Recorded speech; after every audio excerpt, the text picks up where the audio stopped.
Assalamualaikum warahmatullahi wabarakatuh. Sebelumnya perkenalkan, nama saya Muhammad Linggar Aulihan, NPM saya 1731080. Saya dari Universitas Malayati, Fakultas Kedokteran Umum. Di video kali ini saya akan membuat video tugas skill lab kedua, yaitu pemeriksaan GCS atau Glasgow Coma Scale. Oke, jadi di pemeriksaan GCS ini respon pasien yang perlu diperhatikan itu ada tiga ya. Jadi ada reaksi membuka mata dan reaksi berbicara atau reaksi verbal. Lalu yang terakhir itu ada reaksi motorik. Jadi hasil pemeriksaan yang GCS ini dinyatakan dalam derajat atau skor dari 1 sampai 15. Untuk biasanya terhadap pasien yang normal itu tingkat derajat kesadarannya itu adalah 15. Dan untuk pasien yang koma biasanya itu untuk derajat kesadarannya itu nilai skornya 3. Oke, langsung untuk derajat-derajat kesadaran sendiri ada somnolence, ada stupor, ada semi koma, koma. Terus kalau untuk kualitas kesadarannya ada compos mentis, ada aptensia drowsy, terus ada bingung, delirium, dan apatis. Baik, kita langsung untuk ke pemeriksaan Glasgow Coma Scale untuk menilai pemeriksaan skor dari membuka mata. Untuk yang pertama itu jika pasien membuka mata dengan spontan itu mendapatkan skor 4. Lalu misalkan yang selanjutnya. Baik, untuk skor untuk hasil pemeriksaan GCS ini ditentukan dari penilaian dari reaksi membuka mata, reaksi dari verbalnya, dan motoriknya. Untuk membuka mata, apabila pasien tidak membuka mata saat ada rangsangan apapun atau kita perintahkan tidak membuka mata, itu kita beri skor 1. Lalu selanjutnya apabila pasien membuka mata bila ada rangsangan nyeri atau diberi rangsangan nyeri, itu skornya 2. Lalu yang selanjutnya apabila pasien membuka mata dengan perintah yang diperintahkan, itu kita beri skor 3. Lalu yang terakhir, apabila pasien membuka mata dengan spontan, itu kita beri skor 4. Lalu selanjutnya kita menentukan dari reaksi verbal, ada 5. Yang pertama itu apabila pasien tidak ada respon sama sekali, itu kita beri skor 1. Lalu yang kedua, apabila pasien menjawab dengan tidak membentuk kalimat kata atau maksudnya tidak jelas kata-katanya, itu kita beri skor 2. Lalu selanjutnya, apabila pasien menjawab pertanyaan tidak sesuai dengan pertanyaan, itu kita beri skor 3. Lalu selanjutnya, apabila pasien menjawab pertanyaan sesuai jawaban, tapi tidak sesuai dengan kenyataan, itu kita maksudnya di luar dari pertanyaan, itu kita beri skor 4. Lalu yang terakhir tuh, apabila pasien menjawab pertanyaan tentang orientasi waktu, lingkungan, atau orang atau tempat, itu jawabannya benar atau tepat, itu kita beri skor 5. Selanjutnya untuk penilaian dari reaksi respon motorik ada 6. Jadi yang pertama itu apabila tidak ada respon kita beri nilai 1. Lalu apabila menarik ekstensi anggota badan yang dirangsang nyeri, itu kita beri skor 2. Lalu selanjutnya itu apabila pasien menarik fleksi anggota badan yang dirangsang nyeri, itu kita beri skor 3. Lalu selanjutnya apabila pasien mengangkat dengan cepat dan menghindari bagian yang dirangsang nyeri, kita beri skor 4. Lalu selanjutnya, apabila pasien dapat melokalisasi nyeri atau bertujuan ke arah rangsang nyeri, itu kita beri skor 5. Lalu yang terakhir, apabila pasien mengangkat anggota badan sesuai dengan perintah kita, itu skornya 6. Baiklah, langsung saja kita praktekkan untuk penilaian skor GCS ini. Oke, selanjutnya untuk menentukan skor dari pemeriksaan GCS, kita perlu melakukan penilaian terhadap reaksi membuka mata. Untuk yang pertama, apabila pasien membuka mata secara spontan seperti ini, itu kita beri skor 4. Lalu selanjutnya apabila pasien membuka mata dengan kita beri perintah seperti ini, Pak, tolong buka matanya Pak, pasien kita beri skor 3. Lalu apabila pasien membuka mata setelah diberi rangsangan nyeri di bagian sternum seperti ini, Pak, tolong buka matanya Pak, itu kita beri skor 2. Lalu selanjutnya yang terakhir, apabila pasien sudah kita beri perintah untuk membuka mata, lalu kita beri rangsangan nyeri namun dia tidak membuka seperti ini, Pak, tolong buka matanya Pak, Pak, itu kita beri skor 1. Oke, yang selanjutnya untuk menentukan skor GCS, yang itu kita perlu melakukan penilaian terhadap reaksi verbalnya. Jadi yang pertama, apabila pasien menjawab pertanyaan sesuai dengan pertanyaan seperti ini, Bapak, siapa namanya Pak? Valepi.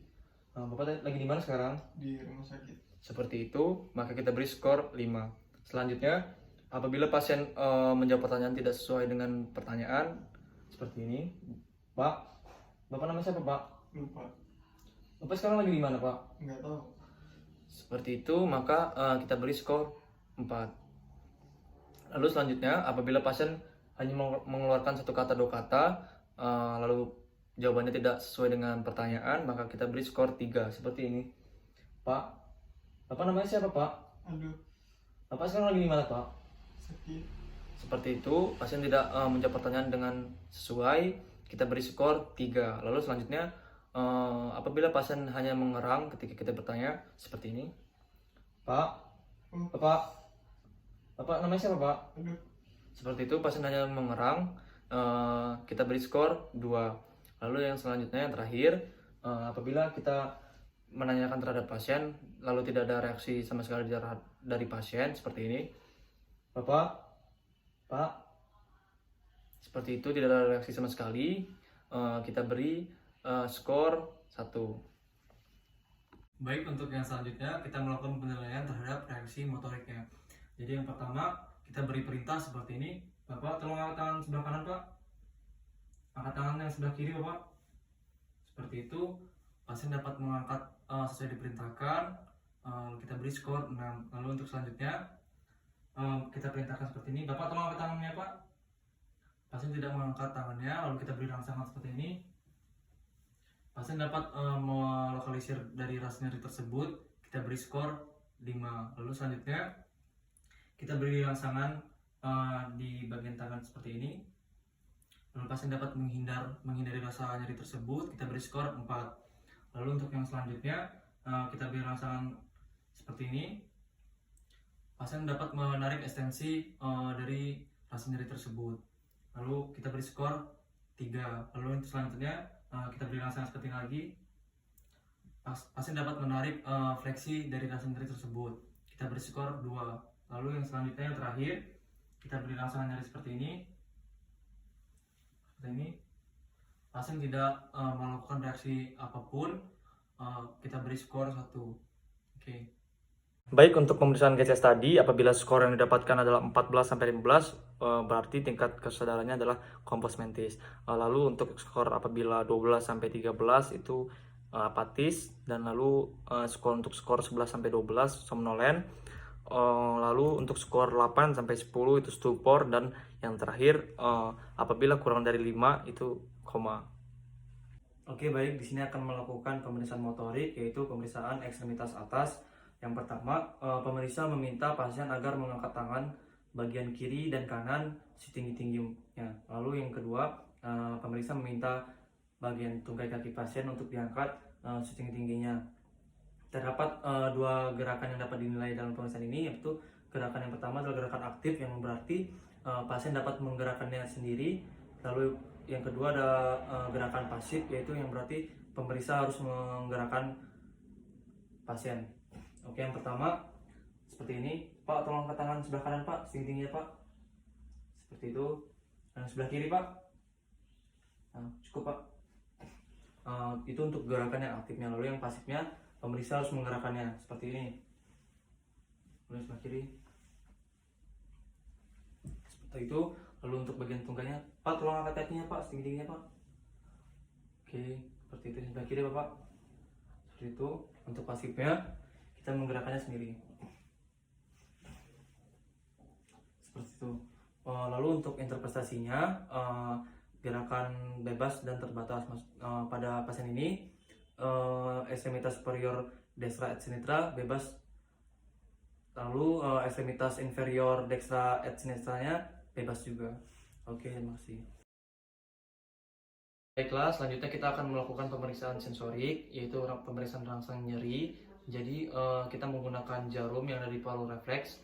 Untuk sebelumnya, ketika kita melakukan pemeriksaan rangsang nyeri ini, kita memberitahu terhadap pasien terlebih dahulu untuk bawa alat yang kita gunakan.